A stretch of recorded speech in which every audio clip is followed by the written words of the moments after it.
유대 풍습에도 6월절 맞이 대청소를 합니다.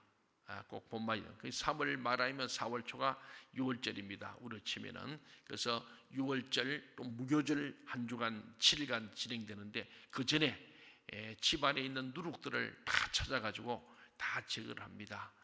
그런 것처럼 우리도 꼭 이렇게 부활절 앞에 두고 봄맞이 대청소를 하는데 사실 부활절 맞이 대청소죠. 어제를 했습니다. 그래서 쭉 둘러보는데 봄은 오고 있습니다. 이제 꽃들이 많이 폈죠. 어제 비가 와서 더 많은 꽃들이 폈는데 봄은 오는데 겨울의 흔적은 남아있는 걸 보게 됩니다.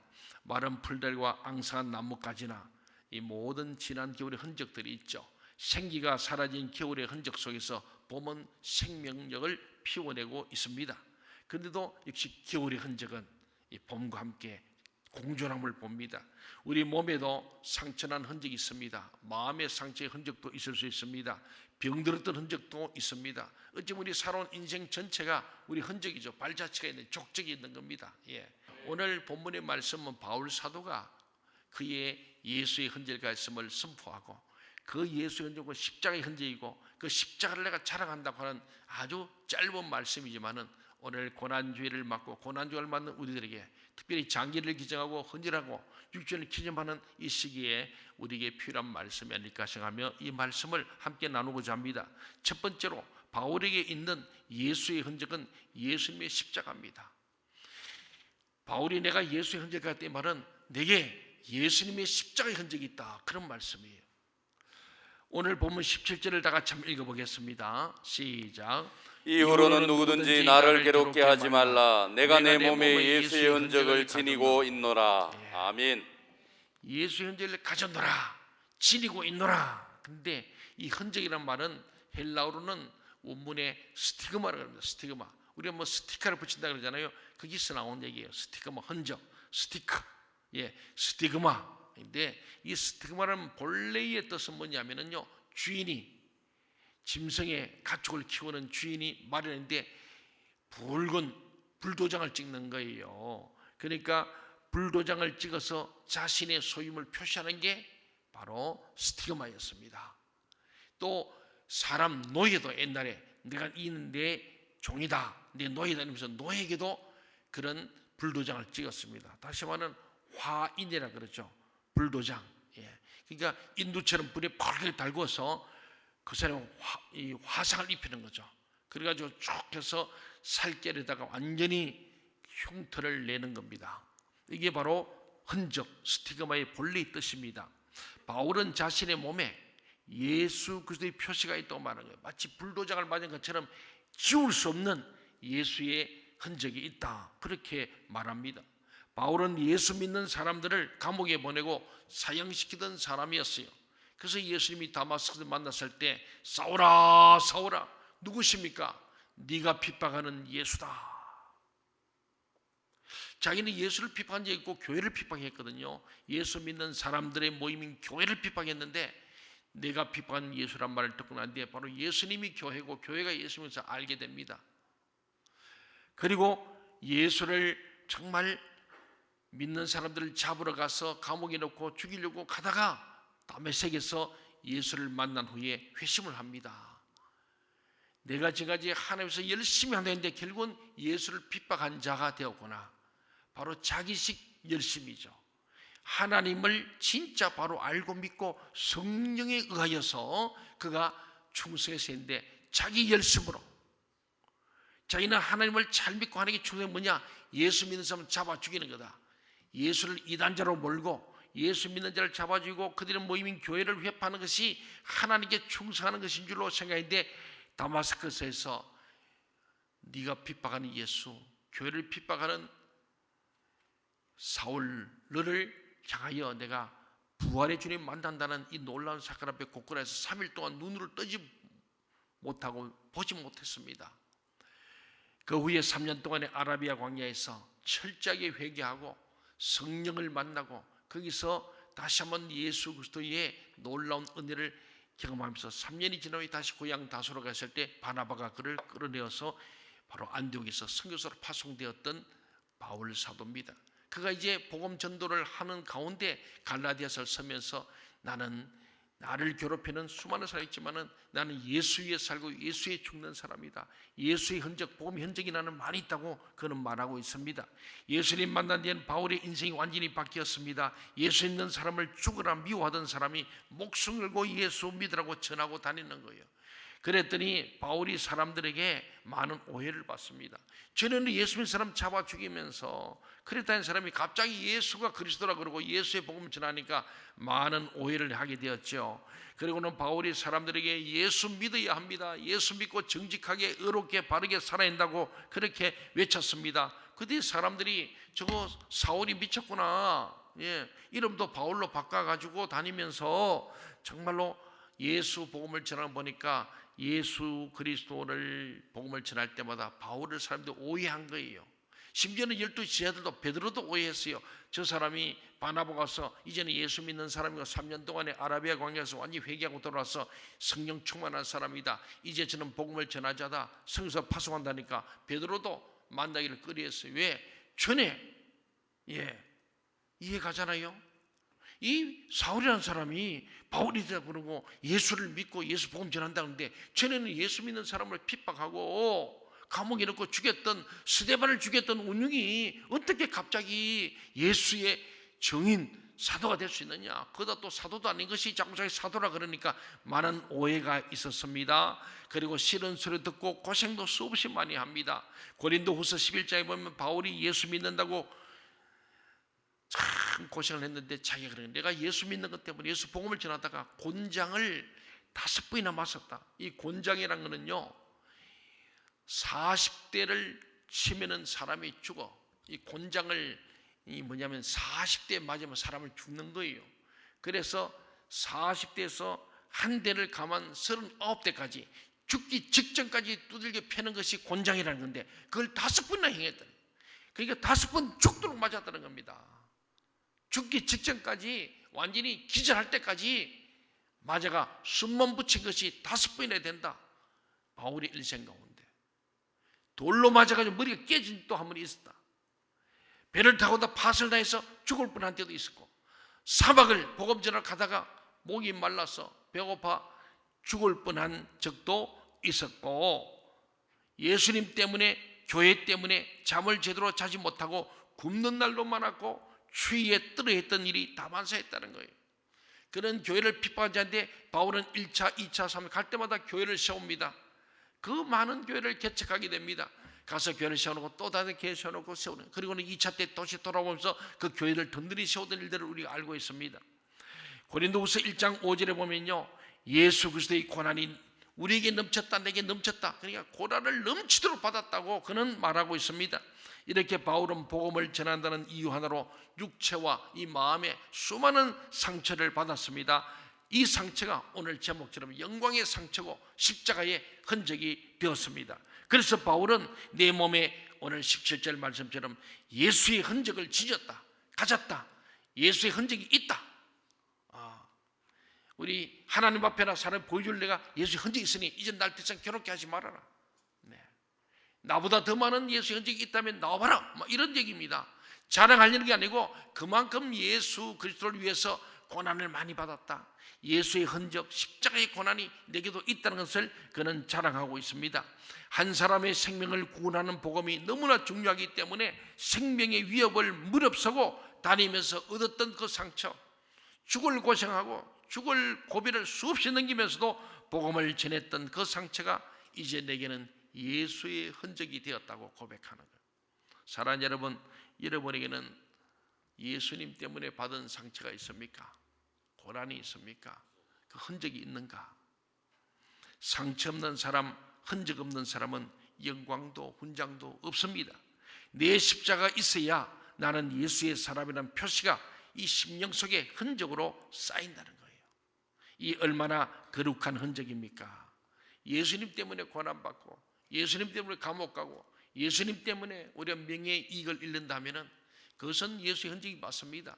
바울은 그랬어요. 모든 권력도 그 당시로 보면은 많은 주석가들은 말합니다. 바울이 어느 정도면 율법에 능통한 자고 가말리엘 문화이고 로마 심을 가진 대단한 사람이어서 그 당시로 보면 로마로부터도 총애가 있었고 또 유대교로서도 총애받는 정말 양수겹장의 젊은 유망한 청년이었어. 요새로 치면은 윤석열 총장쯤 되는 사람이에요.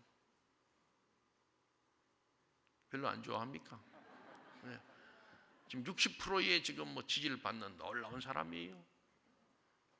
그러니까 이 사도 바울은 정말 똑똑한 사람이었어요. 요새는 서울법대 나오고 말이죠. 박사를 받고 서울법대 교수쯤 되고 윤석열 플러스 조국이 플러스 뭐 또 잘난 사람 누가 있어? 하여튼 다 합쳐놓은 거예요. 그러니까 그 당시에 이 사도 바울은 대단한 사람이었어요. 권력과 명예, 부와 권세 다 가진 사람이었어요.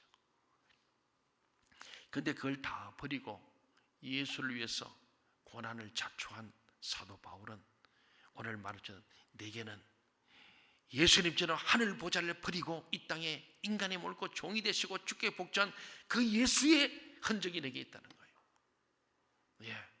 내가 권력도 버리고 부도 버리고 로마 신군도 버리고 유대인들로부터 테러를 당하고 늘 고소고발을 당했던 그 고난이 있지만은 나는 예수님처럼 나도 고난을 받는 십자가의 길에 그 언저리에 섰던 흔적이 있다.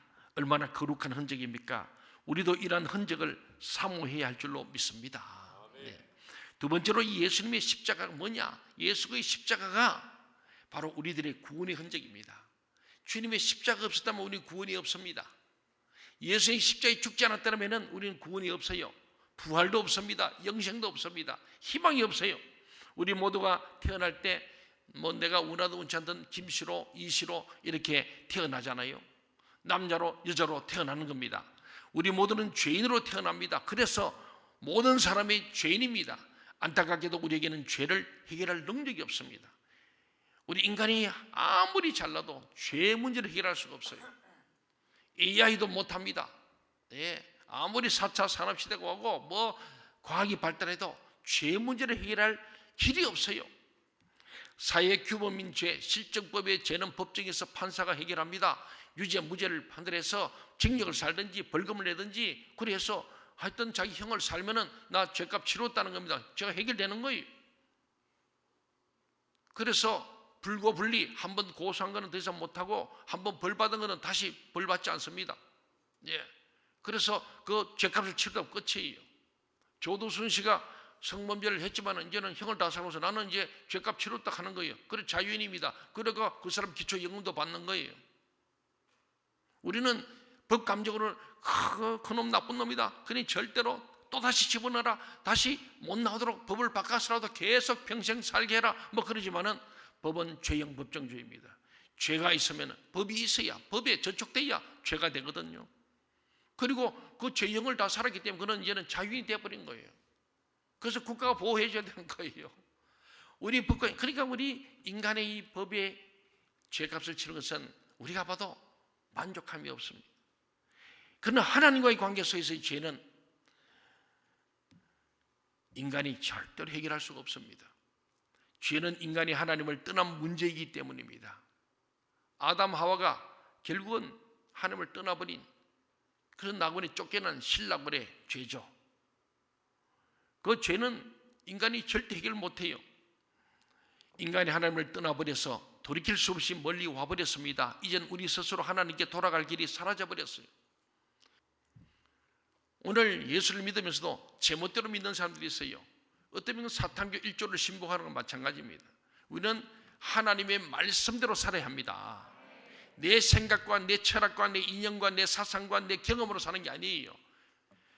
저는 여러분에게 제 말하는 게 아닙니다. 예수님께서 나를 믿으려면 자기를 부인하고 십자가 지고 나를 따르라. 자기를 부인해야 돼요. 자기 십자가 지어야 돼요. 그리고 주님을 따라가세요. 저를 따라오지 마세요. 주님을 따라가야 합니다. 예, 주님을 따르는 거예요. 사랑하는 여러분, 그래서 하나님은 우리의 모든 죄를 용서하시기 위해서 우리 죄를 우리 해결할 수 있게 하나님 해결해야 돼요. 그래서 이를 위해서 예수님을 십자가에서 우리 대신 죽게 하심으로 우리 죄를 용서하셨습니다. 예수님은 우리를 구원하시기 위해서 우리 대신 십자가 지고 죽으셨습니다.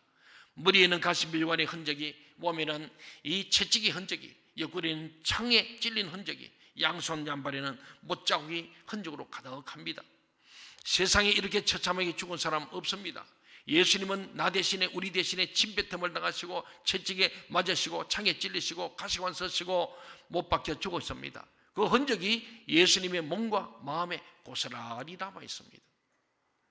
그렇기 때문에 십자가를 통해서 나타난 하나님의 사랑을 믿는 모든 사람들은 자신이 지은 죄가 크고 작든 상관없이 용서받습니다. 바울은 예수님께서 자신의 죄를 위해 십자가에 죽으신 것을 믿었습니다. 바울은 온몸으로, 온 인격으로 십자가에 나타난 예수님의 사랑을 받아들였어요. 이게 진짜 예수 만난 거예요. 인카운터가 된 거죠. 예수님의 더 나를 향한 십자가의 고통과 저주와 죽음을 온몸으로, 온 인격으로 받아들이고, 그 고난을 왜 했는가? 나를 사랑하시는 증거로, 나의 죄를 해결하시고 나를 구원해서 나를 부활과 영생을 이끄시는 하나님 아버지의 끝없는 사랑으로 십자가의 흔적을 우리에게 보여주던 이 사실을 바울은 받아들였어요. 그래서 바울은 십자가에서 자신을 위해 피 흘려 죽으신 예수를 만났다는 거예요. 다마스크에서 인카운트하고 아라비아 광야 3년 동안을 계속 인카운트하는 거예요. 주님을 만나는 거예요.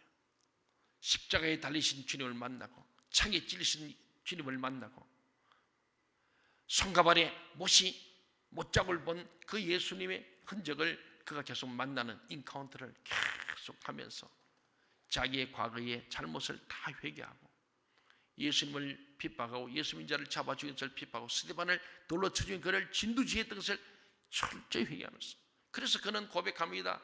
나는 만삭되지 못한 사람이고 나는 모자란 사람이에요. 더 나아가 나는 가장 작은 자라고 말합니다. 더 나아서 난 죄인 중에 괴수라는 얘기를 하는 거예요. 왜? 주님의 이 십자가의 흔적을 보니까 그 십자가에 내가 예수를 못 받은 거예요.